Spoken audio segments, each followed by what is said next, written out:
చేస్తున్నారు. ఏప్రిల్ 6, 7 తేదీలలో జరిగేటువంటి శ్రీరామనవమి వేడుకల ఏర్పాట్లను కలెక్టర్ జితేష్ వి పాటిల్ పరిశీలించారు. తొలుత సీతారామచంద్ర స్వామివారి దర్శనం చేసుకుని ప్రత్యేక పూజలు చేశారు కలెక్టర్. ఆలయ అర్చకులు ఈవో రమాదేవి కలెక్టర్కు స్వాగతం పలికారు. వేద పండితుల చేత వేద ఆశీర్వచనం అందించి స్వామివారి ప్రసాదాన్ని అందజేశారు.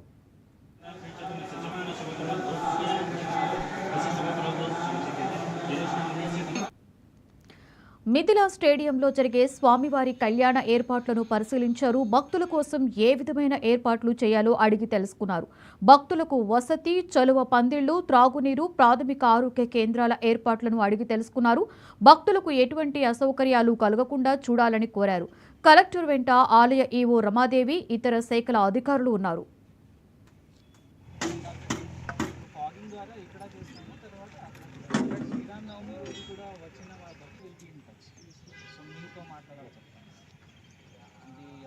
అదనంగా భారం లేదు. సరే సరే ఓకే. ఇప్పుడు